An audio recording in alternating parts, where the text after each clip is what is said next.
সকালবেলা উঠে গাছগুলোতে একটু জল স্প্রে করে দিয়েছি, যার জন্য না গাছগুলো একদম পুরো সতেজ হয়ে উঠেছে।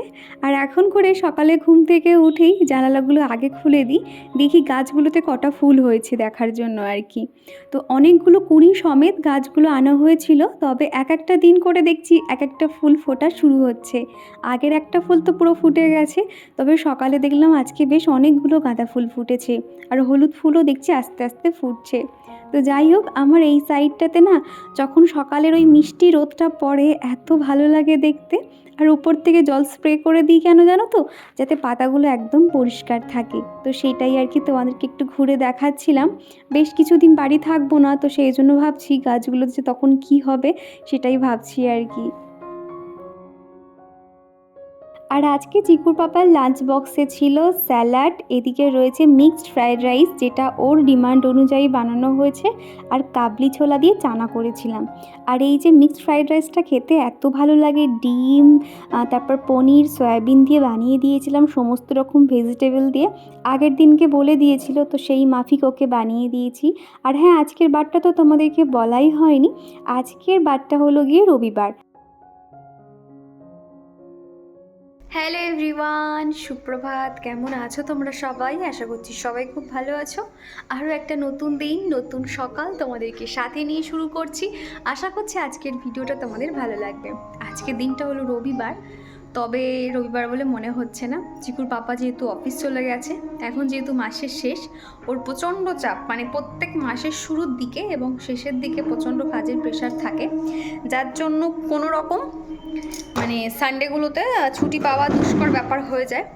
তাও আগের সানডে একটু ছুটি ছিল, তার আগের সানডে আবার ডিউটি ছিল। তো এইবারে সানডেতে তো গেল, তো সেই জন্য সমস্ত বাজার টাজার সেরে দিয়েই গেছে। আর আজকে শর্টকাটে রান্না করে নেব, প্লেন ভাত আর চিকেন করে নেব। তো সেই জন্য আর কি আজকে একটুখানি ওই ঢিলা দিয়েই চলছে। চিকুকে পুরো 1.5 ঘন্টা বই নিয়ে বসালাম। তো চিকুকে এখন ছেড়ে দিয়েছি। তো এখন হয় না, বাঁধা গরু ছাড়া পেলে যেটা হয়, হুড়োহুড়ি লাফালাফি করছে। তো এবার আমি ওদিকে রান্না বসিয়ে দিয়েছি, দেখতে পাচ্ছ ওই যে একদিকে ভাত হচ্ছে আর একদিকে তরকারিটাও বসিয়ে দেবো। ভাবলাম সকাল থেকে তোমাদের সামনে সেভাবে এসে কথা বলা হয়নি, একটুখানি কথা বলি। তো যাই হোক, চলো তোমরা ভিডিওটা দেখতে থাকো। আমার আগের ভিডিওতে এক বন্ধু কমেন্ট করেছো, কেমন আছো আপু, আমি বাংলাদেশ থেকে দেখছি তোমার ভিডিও, আমার খুব ভালো লাগে, আমার নামটা নিও, আমার নাম রত্না। তো থ্যাংক ইউ রত্না দিদিভাই, এইভাবে পাশে থেকেও অত দূর থেকে যে তুমি আমার ভিডিওগুলো দেখো, এটা শুনেই আমার খুব ভালো লাগলো। সকালে উঠে বিছানাটা মোটামুটি পরিষ্কার করে নিয়েছিলাম, তবে ওই যে চিকু আর কি খানিকক্ষণ আগে বিছানায় উঠে আবার লাফালাফি শুরু করে দিয়েছে, যার জন্য বিছানাটা আবার ঠিক করে নিয়েছি। আজকে তুলনামূলক অতটা কনকনে ঠান্ডা না হলেও একটু কম ঠান্ডা আছে, যার জন্য সকালে উঠেই কোনো রকম কোনো দিকে না তাকিয়ে সোজা স্নানটা করে নিয়েছিলাম, তারপরেই বাকি কাজকর্ম করতে শুরু করেছিলাম। স্নান করার পর তো ভীষণ ঠান্ডা লাগছিল, তবে না খানিকক্ষণ পর থেকে কিন্তু অতটাও আর ঠান্ডা লাগছিল না। ফুল দম নিয়ে আর কি কাজে লেগে পড়েছিলাম। ওই যে সকালে টিফিন বানানো থেকে শুরু করে দেখলেই তো এই সমস্ত কাজগুলো সেরে নিয়েছিলাম। তারপর ওই 9টা থেকে আর কি তোমাদের সামনে এসে একটু কথা বলতে পারলাম। তো যাই হোক, বিছানাটা এখন দেখো ঠিকঠাক করে নিচ্ছি। এই কয়েকদিন যাবৎ যে হারে কনকনে ঠান্ডা পড়েছে, সত্যি আর পারা যাচ্ছে না গো। শুধু মনে হয় যে হ্যাঁ, ঠান্ডার সময় ঠান্ডা পড়বে এটাই স্বাভাবিক, কিন্তু এই যে কনকনে একটা কাঁপুনি দেওয়া যে ব্যাপারটা, এটা একদমই ভালো লাগে না। মানে শুধু মনে হচ্ছে ব্ল্যাঙ্কেটের নিচে বসে থাকবো আর কিচ্ছু কাজ করব না।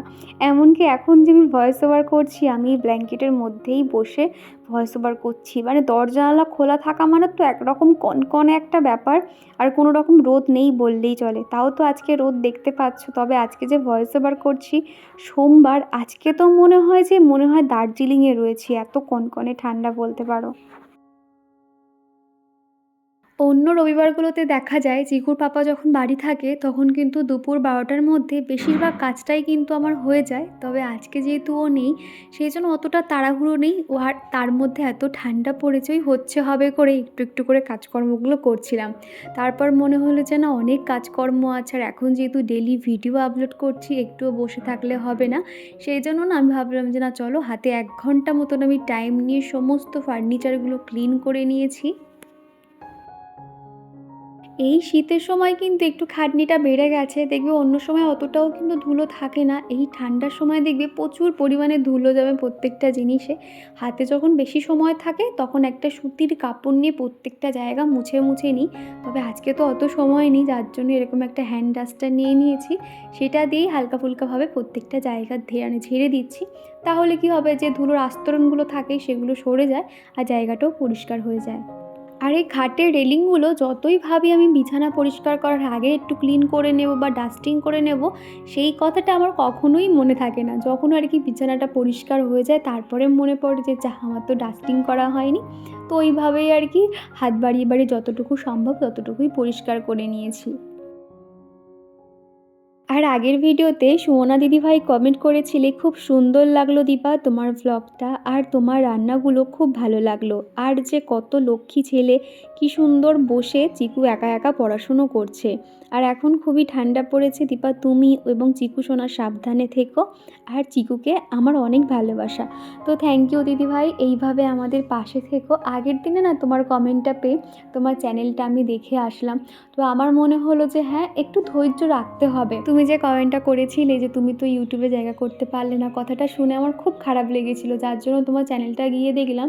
তোমার না মানে তুমি কিন্তু শর্টসও দিচ্ছ, এমনকি লং ভিডিও দিচ্ছ, ব্লগের চ্যানেলে না শর্টস না দেওয়াই বেটার, যেটা আমার মনে হয় আর কি। আর ইউটিউবে যে টেক ভিডিওগুলো আছে তুমি সেগুলো দেখো, ওখানে ওরা যেভাবে বলছে তুমি সেইভাবে ভিডিও দেওয়ার চেষ্টা করো, পারলে নতুন আরও একটা অ্যাকাউন্ট খুলেও চেষ্টা করতে পারো। তো চেষ্টা চালিয়ে যেতে হবে, জানো তো। তুমি যখন দেখবে তোমার স্বপ্ন পূরণ করার জন্য অনেক অনেক চেষ্টা করবে, তখন দেখবে তোমার সামনে হাজারো বাধা এসে হাজির হবে, সেই ছোট ছোট বাধাগুলোকে তোমাকেই অতিক্রম করতে হবে। সেই জন্য বলবো একটু চেষ্টা করো, এবং অন্যের ভিডিও দেখো, তারা কিভাবে কথা বলছে, তারা কিভাবে তাদের প্রেজেন্টেশন দিচ্ছে, এভরিথিং তুমি নোটিস করো, তাহলে দেখবে অনেক কিছু শিখতে পারবে। শুরুর দিকে কিন্তু আমি প্রচুর ব্লগ ভিডিও দেখতাম, প্রচুর দেখতাম, তারপর কিন্তু সেখান থেকে আমি ইন্সপায়ার হয়ে নিজে একটা চ্যানেল খুলেছিলাম। তো যাই হোক, আমার সবথেকে ইউটিউবার সবথেকে ভালো লাগে প্রবাসী ঘরকন্যার ভিডিও, আমি প্রত্যেকটা ভিডিও দেখি, একটা ভিডিও মিস করি না। তো যাই হোক, এদিকে না চিকুর যে ওষুধের ঝুড়িগুলো দেখতে পেলে, ওখানে যে কটা ওষুধ আছে সব কটা কিন্তু লাগে না। এক এক সময় হয় না যে হয়তো আগের বারে ঠান্ডা লাগলো, কোন ওষুধটা খাইয়ে ওকে সেরে গেছিলো, তো সেটা দেখার জন্য শিশিরটা রেখে দিই, সেকেন্ডবার যখন আবার ঠান্ডা লাগে ওটাই আর কি খাওয়াই। তো দেখেছি হ্যাঁ, এক সময় কাজ হয়ে যায়, যখন হয় না তখন আবার ডক্টরের কাছে নিয়ে যেতে হয়। রান্না বসাবো, দেখছি কি আমার সর্ষের তেলের জারটা ফাঁকা হয়ে গেছে, সর্ষের তেলটা ঢালা হয়নি, সাদা তেল দিয়েই আজকে চিকেনটা করি। আবার কে ঢালবে, আবার রান্না করবো, ভাল লাগছে না, সাদা তেল দিয়ে রান্না বসিয়ে দিচ্ছি। তো যাই হোক, চলো তোমরা ভিডিওটা দেখতে থাকো। এখন করে চিকু এই কয়েকদিন হলো বিরিয়ানি নামটা খুব শিখেছে, হঠাৎ করেই বলছে মা বিরিয়ানি খাবো, আর এমনিতে তো অনেকটাই চিকেন রয়েছে, তো ভাবলাম একবেলার জন্য ওকে একটু বিরিয়ানি করে দিই, আর রাতে তো প্লেন ভাত আর চিকেন আছে, তাহলে হয়ে যাবে। মোটামুটি আমাদের রান্নাটা আগে করে নিচ্ছি অফ ক্যামেরাতে, একদিকে ভাত একদিকে তরকারি বসিয়ে দিয়েছি। তো এখানে আলুগুলো ভাজা বসিয়ে দিয়েছি, পুরো গোটা গোটা আলু দিয়েছি, চিকেন হলেই মনে হয় একটু গোটা গোটা আলুগুলো দিই, তাহলে যেন ভালো লাগে। আর এদিকে দেখো চিকেনটাকে ম্যারিনেট করে নিয়েছি, ব্যাক ক্যামেরাতে দেখাই, দেখো চিকেনটা ম্যারিনেট করে নিয়েছি। আর আজকের এই চিকেনটা কিন্তু ঝালওয়ালা যে চিকেনগুলো হয় সেই চিকেনগুলো আনা হয়েছে। এই চিকেনের কিন্তু রান্না করার পর না একটু বেশি যেন টেস্ট লাগে। তার এদিকে দেখো আমি আদা আর হচ্ছে কি একটা আদা দিয়েছিলাম, পেঁয়াজ কুচি আর একটুখানি তোমার টমেটো ভালো করে আর কি এরকম করে নিয়েছি। আর এই যে ধনেপাতাটা দেখতে পাচ্ছ, আমি যে গাছ লাগিয়েছিলাম সেখান থেকে এইটুকুটাই হয়েছে আর কি, এখনও অনেক গাছ বাড়েনি, যেহেতু ওখানে সেভাবে রোদ পড়ছে না, যার জন্য গাছ বাড়েনি। আর আমি এইভাবে আর কি এখানেই দাঁড়িয়ে দাঁড়িয়ে সবজি কাটি, যার জন্য সবজির খোসাটা এখানে এইভাবে পড়ে রয়েছে। একসঙ্গে এই জায়গাটাকে পরিষ্কার করে নেব। আমার ফোনে যখন স্টোরেজের প্রবলেম হচ্ছিল, তো সেটা যখন তোমাদের মাঝে শেয়ার করেছিলাম, তো সেখান থেকে নেহা আমাকে একটা টিপস বলে দিয়েছিল যে কিভাবে কি করলে অন্তত স্টোরেজটা একটু খালি হবে। তো সেই মাফিক দেখলাম যে হ্যাঁ, স্টোরেজে তো অনেক ভিডিও রয়েছে, যার জন্য মানে পুরোপুরি ফাঁকা না হলেও একটু অন্তত আমি জায়গা পেয়েছি, যার জন্য কিছু ভিডিওস আমি রাখতেও পারছি। নেহা আমাকে আরও একটা জিনিস কালকে শিখিয়ে দিয়েছে মেসেজের মাধ্যমে, চলো তোমাদেরকে শেয়ার করি, তোমরাও এটা অবশ্যই করতে পারো, আমি তো জানতাম না।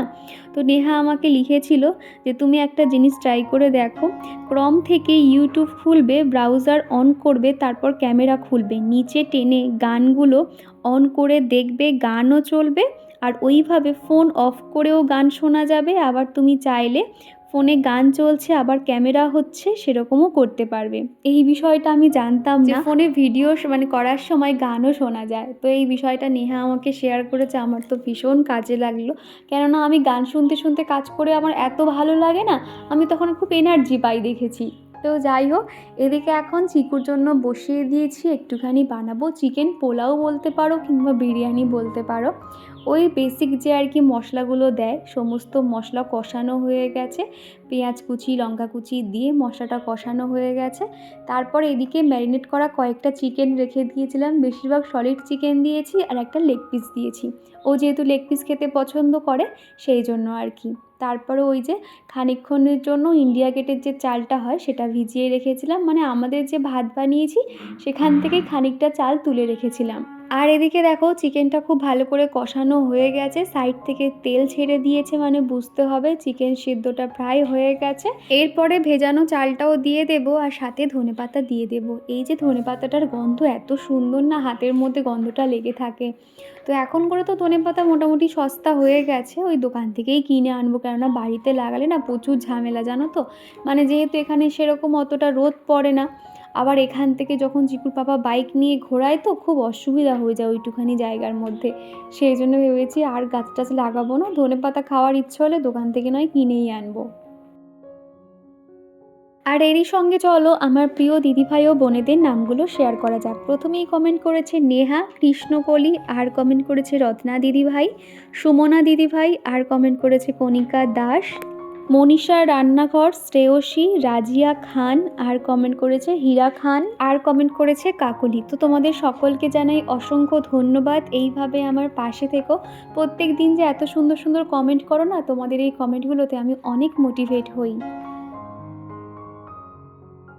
বাচ্চারা যখন একটা কিছু খাওয়ার জন্য মায়ের কাছে বায়না করে, আমার মনে হয় কোনো মাই না করতে পারে না। চিকুও ঠিক সেরকম, আগে আমি তো খুব বলতাম যে চিকু কবে বড় হবে, কিছু একটা খাওয়ার জন্য আমার কাছে বায়না করবে, আর সেই দিনটা দেখো চলেই এলো।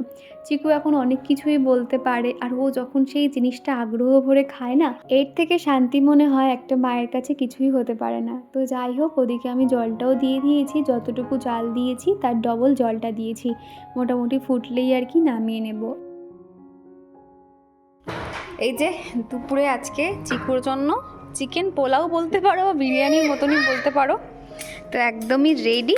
চিকুকে খেতে দিয়েছি, তারপর ওর খাওয়া হয়ে গেলে আমি খেতে বসবো। চিকু ঝটপট খেয়ে নাও, তাহলে খেয়ে জানাবে কেমন হয়েছে। আগে খাও, তারপরে তো বলবে কেমন হয়েছে। গরম আছে, হ্যাঁ খুব গরম, ধোঁয়া উঠছে। ঠিক আছে, তোমাকে একটা জলের গ্লাস দিই। আর এখন এই তো চলে এসেছি রান্নাঘরে, এরই মধ্যে আমারও খাওয়া দাওয়া কমপ্লিট হয়ে গেছে। বেশ কয়েকটা বাসন পড়েছে, সকাল থেকে মাজলে এতগুলো বাসন হতো না, তবে এখন যা ঠান্ডা পড়েছে না, ওই বারে বারে জলে যে হাত দেবো সেটার আর ইচ্ছে করে না। যখন দেখি যে অনেক বাসন হয়ে গেছে, তখনই ভাবি যে না এবার মাজতে হবে। এমনিতেও আমার সিঙ্ক এরিয়াটা অনেকটাই ছোট, বেশি বাসন পড়ে গেলে কি হয় না, তখন ভালো করে ধোয়া যায় না, আর সেই জলগুলো ছিটকে জামায় পড়ে, জামা ভিজে যায়। আর এই বাসন মাজার সময় না জল যদি একবার গড়িয়ে আমার এই যে পিঙ্ক কালার যে র্যাক দেখতে পাচ্ছ, ওই সাইড দিয়ে না জলগুলো যেতে থাকে, যার জন্য না মানে ওই জলগুলো ওখানে থেকে যায়, যে কোনো কাপড় দিয়ে ওই জলগুলোকে টেনে আনা যায় না, যার জন্য অসুবিধা হয় বলে একটা ছোট হ্যান্ড ওয়াইপার নিয়েছিলাম, সেটা দিয়ে এখন অনেকটাই সুবিধা হয়েছে। এই যে সেলফ এরিয়াতে যতটুকুই জল থাকুক না কেন, এই ওয়াইপারটা দিয়ে টানলে না একদমই শুকিয়ে যায়, কোনো রকম জল থাকে না। তো এই যে বন্ধুরা, খাওয়া দাওয়া কমপ্লিট। আজকে মানে একদিকে রান্না করছি, একদিকে বাইরের কাজ করছি। আর আজকের তো মানে শর্টকাট রান্না ছিল, প্লেন ভাত আর মাংসের ঝোল। তো আজকে আমি চিকুর হেয়ার কাটিং করেছি, এই নিয়ে দ্বিতীয়বার করলাম। এর আগের বারেও ওর হেয়ার কাটিং হয়েছিল, তবে না কখনো তোমাদেরকে আর শেয়ার করা হয় না। নেক্সট বার যখন করব তোমাদেরকে দেখাবো, কেননা আর টেনশানে থাকি তো। আর ওর গায়ে একটু চুল পড়লে এত হুড়োহুড়ি করতে থাকে, যার জন্য আমি আর দেখাতে পারি না। আর বিশেষ করে আজকে চিকুর পাপা থাকতো তাও হতো, কিন্তু ও তো। চলো তোমাদেরকে দেখাই চিকুকে কেমন চুল কেটে দিয়েছি, হেয়ার কাটিংটা কেমন হয়েছে। খুব একটা ভালো যে ফিনিশিং হয় না, তাও যতটুকু পারি ওকে দিই, যেহেতু ওর চুলটা এখন আস্তে আস্তে বেশ ভালোই মানে বাড়ছে। তো ওই দোকানে নিয়ে গেলে না দোকানদাররা মুড়ো করে চুল কেটে দেয়, যেটা একদম ভাল লাগে না। আর এখন যেহেতু ও বড়ো হয়েছে, সামনের দিকে একটু চুলগুলো যখন লম্বা থাকবে আর সাইড থেকে ছোটো ছোটো থাকে, ওগুলো দেখতে বেশ ভাল লাগে। তো দোকানে গেলে একদম মুড়িয়ে চুল কেটে দেয়, কি বাজে লাগে দেখতে। সেই জন্য বাড়িতেই নিজে আর কি করে দিই। তো দেখাচ্ছি, দেখো হেয়ার কাটিং কেমন হয়েছে, সবাইকে দেখাও তো। দাঁড়াও, মুখটা সবাইকে দেখাও। এই যে দেখো আমি যেরকম পেরেছি চুলটাকে মোটামুটি সেফ। ইস কি দুষ্টুমি করছে দেখো। আরে দাঁড়া রে, ও যা দুষ্টুমি করছে, ওর হেয়ার কাটিং এখন দেখানো যাচ্ছে না, পরে দেখো পরে। তো যাই হোক, চলো ভিডিওটা দেখতে থাকো।